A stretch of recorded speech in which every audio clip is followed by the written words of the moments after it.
Estaremos abrindo o capítulo de número 10 nessa noite, do versículo 1 ao versículo de número 12.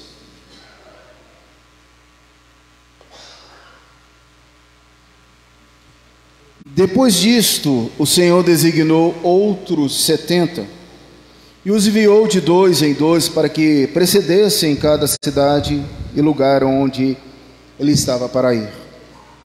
Ele fez a seguinte advertência: a seara é grande, mas os trabalhadores são poucos. Rogai, pois, ao Senhor da seara que mande trabalhadores para a sua seara. Ide, eis que eu vos envio como cordeiro para o meio de lobos. Não levais bolsa, nem alforje, nem sandálias, e ninguém saudeis pelo caminho. Ao entrares numa casa, dizei antes de tudo: paz seja nesta casa. Se houver ali um filho da paz, repousará sobre ele a vossa paz. Se não houver, ela voltará sobre vós. Permanecei na mesma casa, comendo e bebendo do que lhes estiverem, porque digno é o trabalhador do seu salário. Não andeis a mudar de casa em casa. Quando entrares numa cidade e ali vos receberem, comei do que vos é oferecido. Curai os enfermos que nela houver e anunciai-lhes: a vós outros está próximo o reino de Deus. Quando, porém, entrardes numa cidade e não vos receberem, sai pelas ruas e clamai até o pó da vossa cidade, que se nos pegou aos pés. Sacudimos contra vós outros. Não obstante, sabei que está próximo o reino de Deus. Digo-vos que naquele dia haverá menos rigor para Sodoma do que para aquela cidade. Meus irmãos queridos, nossa mensagem nessa noite tem como objetivo apresentar a incumbência deixada por Jesus. A pergunta reflexiva: quais são as consequências de não cumprir a estratégia apresentada por Jesus? Feche os seus olhos, peça uma palavra especial, peça para Deus ministrar no seu coração agora de forma poderosa. Eu tenho certeza que Deus tem algo a falar com todos nós. Pai Santo, precisamos entender a tua incumbência.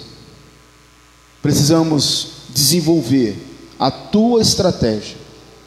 Precisamos, como igreja, nos submeter ao teu senhorio. Ilumina, Senhor Deus, cada servo do Senhor, cada serva do Senhor que aqui se encontra. Traz a luz ao nosso pensamento, assim como o pesquisador, o médico Lucas, o doutor Lucas escreveu naquele período para Teófilo. Aplique, Senhor Deus, em nossos corações através do teu Espírito, e que venhamos sairmos daqui nessa noite, Senhor Deus, especial, transbordando o teu Santo Espírito, em nome de Jesus. Amém. Meus irmãos queridos, no sermão passado nós trabalhamos os requisitos para serem discípulos. Hoje pela manhã eu já adiantei um pouquinho sobre isso. Se 3 discípulos foram reprovados por Jesus, nós temos hoje uma outra história: a aprovação de 70 discípulos. Desses 70 discípulos são aprovados. Mas no contexto anterior, que finaliza o capítulo de número 9, nós vimos que alguns pré-requisitos são importantes para os discípulos. Logo, esses requisitos estavam presentes na igreja formada por 70. Vimos que os pré-requisitos são 3. O primeiro, é preciso prestar atenção na sua tarefa. Aqueles discípulos não prestaram atenção na tarefa de Jesus. É preciso render-se a Cristo de forma abnegada e com devoção que parta do fundo do coração. Aqueles 3 discípulos não tiveram esse centro de abnegação. Lembra? Um queria enterrar o pai, o outro queria cuidar dos seus afazeres, e na vida daqueles não havia uma devoção, uma rendição a Cristo. E em terceiro lugar, para ser discípulo do Senhor Jesus, essas pessoas tinham que ter Cristo em primeiro lugar, ser Cristo a primazia de suas vidas. Isso significa que esses 70 que estão aqui 70 discípulos que vão serem designados pelo Senhor Jesus entenderam essa missão. Isso significa dizer para nós que somos eleitos do Senhor, que precisamos cumprir a tarefa deixada por Jesus de estar fazendo discípulos. Em primeiro lugar, devemos ter essa devoção a essa missão. E de novo volta a mensagem que devemos pregar, e eu quero que você observe no finalzinho do versículo 9, no finalzinho do versículo de número 11, que essa deve ser a nossa missão. Nós somos chamados para dizer que o reino de Deus está próximo. E a nossa missão hoje, meus irmãos, é que Jesus está voltando, Jesus está próximo, e há uma urgência em pregar e anunciar a sua palavra. Isso foi assunto do domingo passado, mas o nosso resumo hoje é que as boas obras devem ser feitas em obediência aos mandamentos de Deus. Se existe alguma boa obra que nós devemos fazer, essas obras estão na incumbência, na advertência. Essas obras são consequências da nossa obediência aos mandamentos de Deus. Então, estamos preparados para ouvir o que esse texto tem a nos dizer. Dê uma olhadinha no versículo 1 ao versículo 2. A história aqui agora, depois de ouvir sobre os 3 supostos seguidores, capítulo 9, 57 a 62, é um prazer ler o que se segue. E do fundo do meu coração eu espero que você seja ou esteja no grupo desses 70, e que sejamos essa igreja que não é por coincidência, porque na vida do cristão não existe coincidência, existe cristocidência. Cristo está no centro de todas as coisas. Hoje a sua igreja, essa igreja, ela tem 70 membros. Poderíamos ser nós, todos nós, sendo comissionados para essa nobre missão descrita nesse texto. Então você é esse discípulo, você faz parte desse aspecto mencionado aqui no texto. O que nós podemos perceber no capítulo de número 10 é facilmente dividido em 2 partes. O capítulo de número 10, dê uma olhada, que vai do versículo de número 1 até o versículo de número 42, você tem 2 partes dentro desse texto. A primeira parte vai do verso 1 até o verso 24. Então você pode pegar a sua caneta ou pegar o seu papel e escrever primeira divisão desse capítulo, vai até o versículo 24. E dentro dessa primeira divisão nós lemos que Jesus enviou um grupo para anunciar a sua chegada, para preparar o povo, para que ele pudesse passar por aquelas localidades e aquelas pessoas já estarem antenadas, conectadas, linkadas com o evangelho do reino. Na realidade, irmãos, nós precisamos entender que essa é a nossa missão: anunciar, proclamar o evangelho do reino de Deus. E eu vou dizer uma coisa: há urgência hoje, há muita urgência. E tudo começa, amados, no versículo de número 1. Veja que depois disso provavelmente significa depois que Jesus empreendeu a sua viagem a Jerusalém. Jesus agora está pensando na Via Cruz. Jesus está pensando na sua morte e na sua ressurreição. Jesus está pensando em cada pessoa que se encontra aqui. Jesus está pensando em mim e em você. A viagem para Jerusalém, relatada no capítulo 9, verso 21. O Senhor Jesus, o proprietário e o Salvador, aquele que tinha todo o poder e toda a autoridade, ele vai designar 70 discípulos para apresentar, para preparar o caminho do próprio Senhor. Eu sei que você sabe que quando você lembra em precursor, você pensa em João Batista. João Batista prepara o início do ministério de Jesus. Mas agora não temos mais João Batista. Nós temos os 12 que estavam com ele, e agora uma multidão que havia se convertido ao Senhor. E essa multidão agora sai preparando, anunciando o evangelho do reino. E a estratégia no versículo de número 1 é de 2 em 2. Por que será que nós temos essa menção? Você lembra de Eclesiastes capítulo 4, versículo 9? Porque de 2 em 2, para se ajudarem e se animarem mutuamente, para serem testemunhas válidas, como diz em Números, capítulo de número 35, 30, Deuteronômio 10, 15. João Batista também vai enviar 2 dos seus melhores discípulos para estar com Jesus antes do seu falecimento. Pedro e João apresentam seus testemunhos juntos. Barnabé e Saulo estão juntos, são encomendados pelos irmãos à graça de Deus. 15:40, Barnabé, depois de João Marcos, Judas e Silas, Timóteo e Silas, Timóteo e Erasto, Timóteo e Paulo. Quem saiu hoje da escola dominical pensando naquela última pergunta que eu coloquei? Quem daqui da sua igreja? Quem daqui da sua igreja? Você tem contentamento de passar noite e dia com essa pessoa e de falar como o apóstolo Paulo disse: por você eu choro, por você eu sinto saudades, por você, Timóteo, eu quero estar contigo. Veja, meus irmãos, nós precisamos pensar nessa questão do relacionamento, porque o nosso tempo é rápido, o nosso trabalho deve ser célere. Ontem passou, o agora já foi, e o amanhã acontecerá, e você está aqui envelhecendo, seu tempo passando, e a urgência de pregar a palavra, ela é realmente célere. O Senhor Jesus então diz assim: vão de 2 em 2.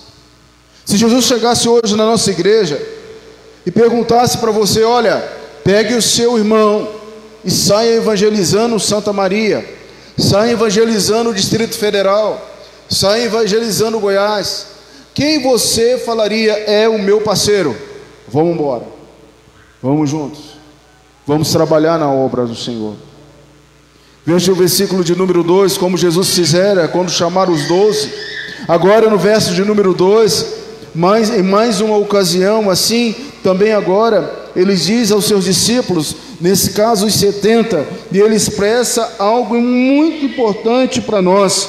Ele diz no verso 2: a seara é grande, mas os trabalhadores são poucos. Rogai, pois, ao Senhor da seara que mande trabalhadores para a sua seara.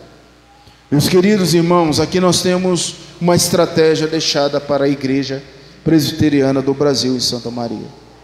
Quantas vezes você tem orado para que Deus possa mandar trabalhadores para a sua obra?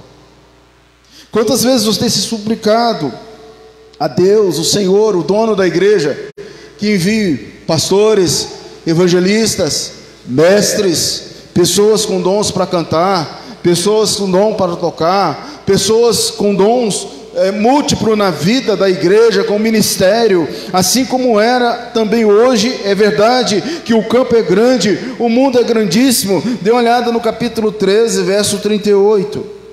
Verso 13, verso 38. Aliás, não temos o 38, né? Não, é Mateus 13, 38. Volta um pouquinho, Mateus 13, 38. Veja o que Mateus diz aqui para nós. Mateus 13, 38 diz assim para nós: o campo é o mundo, a boa semente são os filhos do reino, o joio são os filhos do maligno. Hoje nós falávamos sobre a dificuldade de diagnosticarmos o trigo e o joio, os Sanbalates e Tobias, aqueles que são e aqueles que não são. Mas a palavra de Deus nos diz que o campo que nós temos que conquistar é o mundo. Deus te chamou para avançar nesse universo. Aonde você colocar a planta do seu pé ou dos teus pés, você é um discípulo do Senhor, ao anunciar as boas novas do nosso Pai. Ali é um caminho, é um campo, é um mundo para que você possa evangelizar. E a boa semente são os filhos do reino. E eu quero já falar algo para você: essa é a nossa missão. A missão da igreja é sair. Assim como era hoje, é verdade que o campo é grande e os obreiros são poucos. Os obreiros são poucos. Por isso, com maior razão, a presente passagem se aplica às nossas condições atuais, às nossas necessidades sempre presentes. Obreiros ociosos, nós precisamos pedir ao Santo Espírito que venha a despertá-lo. Que cada ministro, que cada evangelista, que cada missionário, que cada líder chamado pelo Senhor, que esses obreiros trabalhem na casa do Senhor, na obra do Senhor, que esses obreiros conquistem lugares para a honra e a glória do nosso Deus. Veja o versículo de número 3. Então, a gente voltando lá para Lucas, o versículo de número 3 diz assim para nós: Lucas 10, 3. Ide, eis que vos envio como cordeiro para o meio de lobos. Uma vez que Jesus está para fazer uma declaração de mais surpreendente caráter, ele introduz dizendo: vão, mas com muita atenção. Vão, mas com muita responsabilidade. Segue aqui o que descreve a situação dos homens que estão sendo enviados. Eles vão repousar em leitos de rosas, ao contrário, serão como cordeiros, em um contexto mais ou menos semelhante de Mateus capítulo 10, verso 16, que diz: ovelhas no meio de lobos. Irmãos, se Deus permitir, dia 18, às 8 horas, nós vamos fazer prática de evangelismo. E você vai ver o quão é importante avançar evangelizando pessoas. Experiência nós teremos, mas nós aprenderemos durante o treinamento uma palavra muito importante: intencionalidade. A gente precisa ter sabedoria até mesmo para evangelizar, para não jogar pérola aos porcos, para não gastar tempo, mas para acertar naqueles que são filhos do rei, naqueles que são filhos de Abraão, naqueles que são eleitos do Senhor e que vai ouvir a sua fala, o seu evangelismo, e as lágrimas vão descer, né, e eles estarão em meio a um desejo ardente produzido pelo Espírito Santo. Isso nos sugere aqui que esses discípulos, os 70, teriam aí impotência. Isso não significa dizer que eles não passariam por perigos extremos, passariam. Mas me parece muito bem entender que o sumo pastor que está os enviando, o próprio mestre, estaria nessa missão. Irmãos queridos, a nossa missão não é nossa, a nossa missão é do Senhor Jesus. É por isso que o meu coração precisa aquecer por evangelismo. É por isso que o meu coração precisa verificar as estratégias deixadas pelo Senhor Jesus. Fora de Jesus, eles estariam em perigo. Fora de Jesus, eles estariam expostos aos lobos. Mas na presença de Jesus haveria a esperança, a certeza de que o Mestre estaria com eles até o final da missão. Veja depois Isaías 40, verso 11. Então, que dependam dele, inteiramente dele, para concluir a missão que o próprio Mestre ordenou. Nós temos uma missão, amados, e a nossa missão é pregar a mensagem do reino de Deus. Veja o verso de número 4 dentro desse texto: não leveis bolsa, nem alforje, nem sandália, e ninguém saudeis pelo caminho. Não vai precisar nem de bolsa para o dinheiro, nem de bolsa para a viagem, nem de mochila. Veja o versículo 9, 3. Tampouco de sandálias, ou seja, como descrito em Mateus capítulo 10, 9 e 10, Marcos 6, verso 9.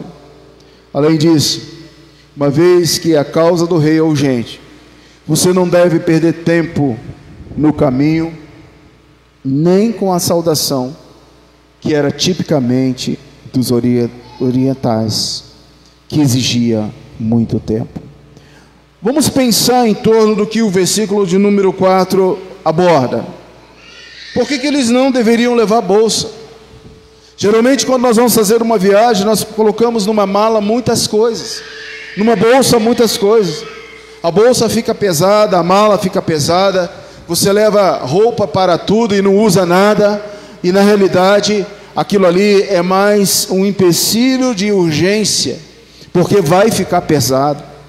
O que o mestre está dizendo assim: não pare nem para saudar. A saudação dos judeus naquela época era com o rosto em terra, era uma saudação prolongada, era uma saudação com o ósculo santo, era uma saudação diferente da nossa, que está tudo bem, como é que você está? Nossa saudação é muito rápida, simplesmente a gente pega numa mão de uma pessoa e a pessoa vai embora. Mas a saudação do tempo de Jesus não era assim, era uma saudação longa.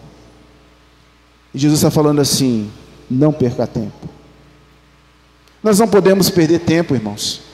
Nós estamos entrando hoje já no terceiro mês do ano 2023. Você já parou para pensar como tudo está passando rapidamente? Daqui a pouco nós estamos no meio do ano.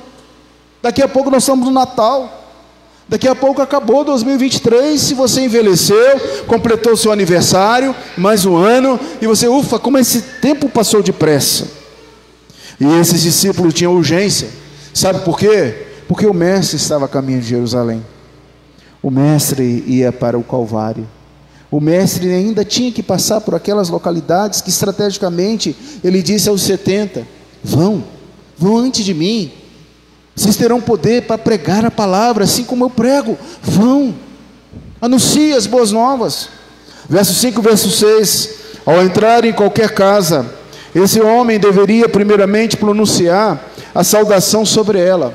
Veja o versículo de número 5. Ao entrarem numa casa, dizei antes de tudo: paz seja nesse lar. A partir de quarta-feira nós vamos começar a visitar nossos irmãos. Como eu disse, da escola dominical, nós, o conselho, nós estaremos indo na casa de todos os irmãos. E eu lembro de algumas situações interessantes de visita pastoral. E no meu ministério, algumas vezes a gente foi visitar algumas casas em que o casal não estava bem, o casal estava em crise. E naquele exato momento que eu estava chegando, o que acontecia ali? Eles estavam brigando. E talvez até do portão pudesse ouvir a discussão daquele casal. E quando a gente chegava dentro de casa, daquela casa, a gente dizia: paz seja nesse lar, paz seja nessa casa. Você imagina essa situação? A Bíblia nos mostra algumas coisas aqui importantes. Se você chegar numa casa e desejar a paz do Senhor, a paz de Cristo, a paz de Deus sobre aquele lar, você que tem a paz, a doce paz do Senhor Jesus, a paz que vem de Cristo, se aquela pessoa for um filho, uma filha, ele vai receber, aquela casa vai receber a paz que está em você, que é a paz de Cristo. Na realidade, vai receber a paz de Cristo. E muitas vezes, quando nós saíamos de uma visita pastoral daquela casa, aqueles casais ou aquelas pessoas que estavam em crise já estavam mais leves, já tinham se chorado, já tinham se perdoado. E muitas vezes esse pastor só chegou numa hora muito certa, muito boa. O Senhor veio trazer a paz de Cristo. Da próxima vez que você visitar uma casa, faça isso. Deseje a paz de Cristo daquele lar. É o que o versículo nos ensina. E isso nos lembra da fórmula conhecida: a paz a vocês, saudação costumeira naquele tempo. Vai lá em Gênesis 43, 23, Juízes 6, 23. A paz nesta casa é muito mais do que um desejo. É o nome de quem envia. Esses apóstolos não só desejavam a paz, mas eles de fato levavam Cristo. Que você o visitaram lá, você leve Cristo. que é o príncipe da paz, que é o Senhor que restaura, que é o Senhor que fortalece. Mas nisso não há nada de mágico nessa saudação. A bênção era especial e era para quem pela graça era digna de recebê-la, mas para os demais, não para os demais. Se a casa fosse indigna, a sua paz voltaria com você. Não se preocupe, a paz voltaria com você. Disse Jesus. Isso equivale a afirmar nesse caso que não se doará bênção alguma, porque Ele, que é Jesus, que é o príncipe da paz, é que vai morar naquela casa, é que vai morar naquele lar. Verso 7, meus amados, cada par de missionário deveria permanecer naquela casa, que se mostrara digna, estendendo-se carinhosamente em acolhê-lo. E aqui nós temos um problema: preconceito dos crentes, preconceito dos judeus. É tipo aquela pessoa que vai te visitar ou que vai passar um tempo na sua casa e com a cara mais lavada disse assim: eu não gosto de feijão, eu não gosto de macarrão. Vai que naquele dia você só tem macarrão para ofertar para aquela pessoa. Quero falar algo para você: você vai ficar com fome, não tem outra coisa. E os judeus, eles não comiam qualquer coisa. Lembra da discussão de Pedro? Lembra da discussão dos discípulos a respeito da comida? Ao passo de entenderem que aquilo que Deus santificou é limpo, é puro e deve se comer. Pedro, acorda, Pedro. Então quando o Senhor Jesus diz assim, comei, Ele está falando assim, não tenha medo, porque se aquela casa abriu para você, fique ali. Seja um canal de bênção naquele lar. Não saia correndo para outra casa, mas gaste tempo, investe seu tempo ali no discipulado, no ensino. Coma o que eles lhe oferecerem. Irmãos queridos, o verso 12, a regra aqui, traz para nós alguma coisa que estaria acontecendo nas cidades que não os recebessem. 10 e 12, esta é a ação simbólica. Sacudir o pó dos pés era uma declaração pública de desagrado divino, que recaía sobre qualquer lugar que o rejeite. Eu vou dizer que isso ainda está hoje valendo, viu? Não era só naquele tempo. Porque nós vamos fazer evangelismo e algumas pessoas não vão querer. Aconteceu ano passado. Ah, eu não tenho tempo, não quero. Você não tem que ficar chateado com isso. A rejeição não é de você. A rejeição não é da igreja. A rejeição é de Jesus, é da palavra, é do Evangelho. Então nós somos simplesmente objetos para pregar a palavra do Senhor. Não obstante, saiba que o reino de Deus está próximo. Você sempre tem que dizer, querido, você não tem tempo hoje, mas Jesus está voltando. Deus abençoe. Bora, vai para outra pessoa. Por meio dessas palavras, eles tinham que ficar impresso na mente, no coração, que o caráter da rejeição das boas novas do Evangelho era rejeitar a mensagem de Cristo. Na verdade, eles estavam rejeitando, era o próprio Cristo, representado através daqueles crentes ali, daqueles discípulos. Eu quero pensar algo no que a nossa confissão de fé nos ensina. Quando a gente entende que essa ação, essa boa obra, aqui nós temos uma boa obra que esses discípulos tinham que fazer, nós entendemos que essas obras são feitas em obediência aos mandamentos de Deus e são frutos das evidências de uma fé viva e verdadeira. Tiago capítulo 2, versículo 18 e 22, diz assim: mas alguém dirá, se tu tens fé, eu tenho obras, mostra-me a tua fé, sei as obras, e eu com as obras te mostrarei a minha fé. Vês como a fé operava juntamente com as suas obras, com efeito foi pelas obras que a fé se consumou. Irmãos, aqui eu ficaria a noite toda só nesse texto. e aplicando dentro desse contexto. Eu quero desmistificar algumas coisas que você tem na sua cabeça. O crente presbiteriano de raiz, aquele que nasceu na igreja presbiteriana desde criança, acha que não precisa pregar o evangelho. Mentira.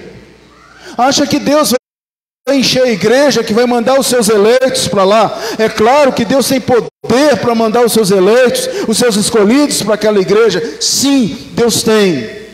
Mas você tem que fazer as boas obras. Para com isso achando que não existe boas obras, que as obras por si só não têm eficácia nenhuma. Muitas vezes na cabeça de alguns crentes acha que não precisa praticar as obras. Mas eu quero tirar isso da sua cabeça e dizer: você tem que praticar as boas obras, e as boas obras em obediência aos mandamentos de Deus, às palavras do Senhor, porque são frutos evidentes de uma fé viva e verdadeira.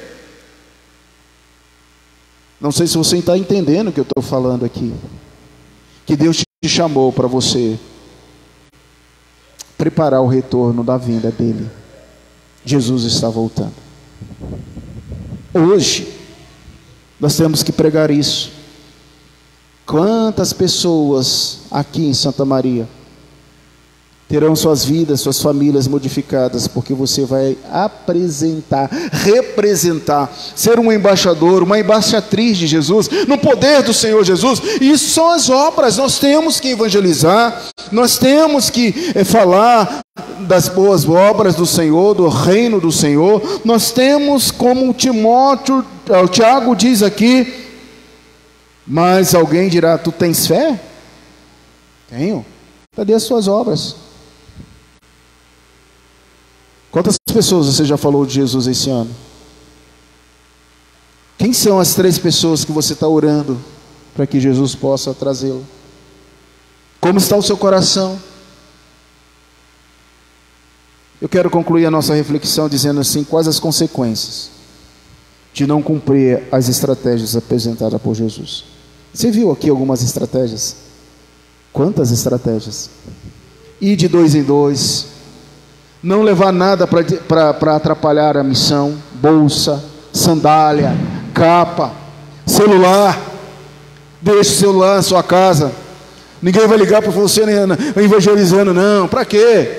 Deixa o celular vai te roubar a atenção. Jesus hoje ele faria uma lista bem propícia para nós, né? Eu creio que o celular estaria lá. Vimos que Jesus designou discípulos para cumprir a sua missão. E a missão do Senhor Jesus é urgente. Se 3 discípulos não haviam sido reprovados, agora 70 discípulos são aprovados.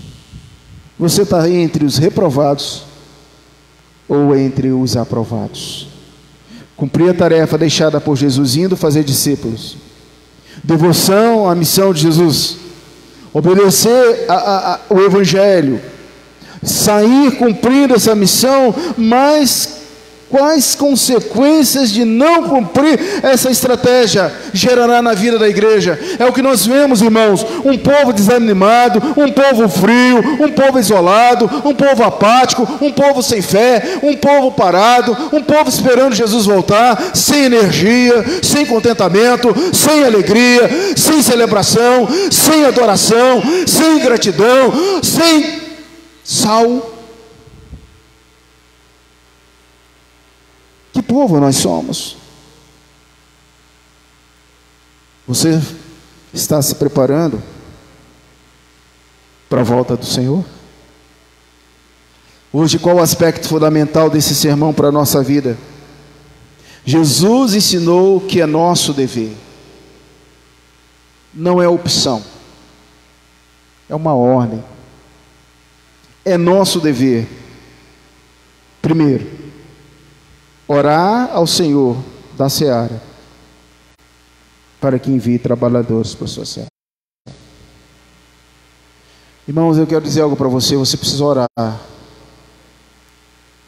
para que Deus possa colocar mais e mais servos, mais pastores, mais cantores, mais pregadores, mais professores, mais, mais, mais. Se eu não estou fazendo isso, eu estou pecando. Ore ao Senhor, para que Ele envie trabalhadores para a sua senhora. Embora tudo dependa de Deus, Ele realiza a sua obra pelos meios humanos.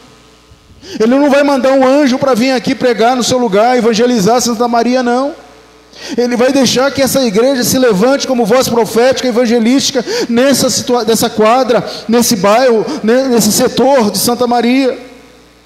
Isso equivale a dizer que Deus não tem outras mãos além das nossas. Olhe para as suas mãos.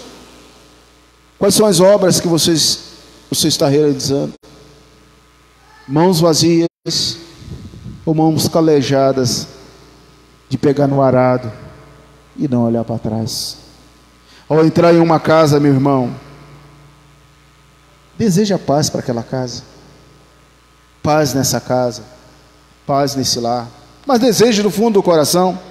Tendo entrado na casa, não espere os que ali morem tomem a iniciativa de conversação, mas você é que deve começar falando do príncipe da paz, do método positivo e não do método negativo.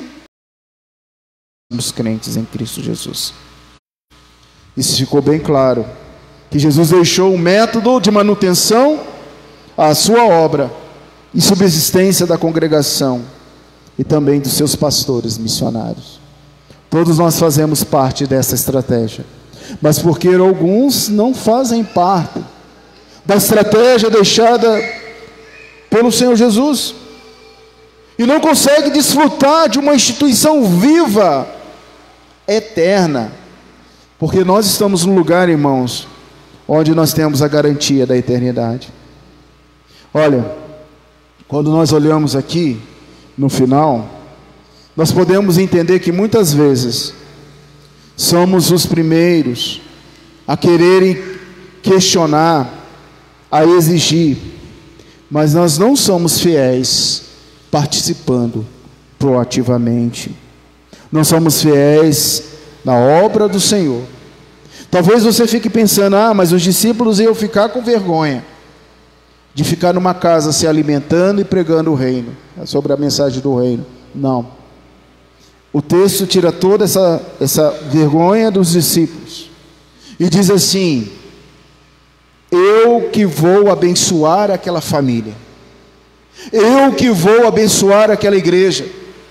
Deixa eu abrir para você mais uma coisa nessa noite. Muitas vezes muitas vezes somos os primeiros a não dizimarmos na casa do Senhor, a não ofertarmos na casa do Senhor, porque somos infiéis, irmãos, porque roubamos a Deus. Se você faz isso, você nunca vai ter prosperidade, porque é a Bíblia que diz assim, que nós roubamos ao Senhor. A sua igreja, ela vai ser uma igreja fraca, mas quando nós somos fiéis, os obreiros são merecedores do seu salário. Deus abençoa grandemente o irmão, para que o irmão abençoe a sua igreja.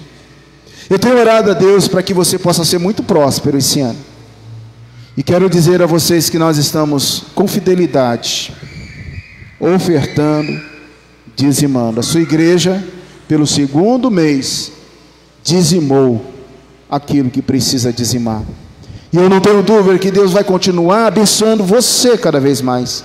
O mês de março vai ser uma bênção para a sua vida, porque essa igreja, ela vai continuar crescendo, para a honra e para a glória do Senhor. A regra deveria ser a seguinte: que eu possa desejar ter muitos bens, para que a igreja do Senhor tenha mais e mais. Amém? Feche os seus olhos aí. Hoje Deus te chama para esse momento todo especial, e eu sei que você já entendeu a importância de ser um irmão obediente à palavra do Senhor. Pai Santo, obrigado pela tua palavra. Recrie em nós esse sentimento Recrie em nós essa alegria. Recrie em nós esse desejo de servi-lo mais e mais. Em nome de Jesus. Amém e amém.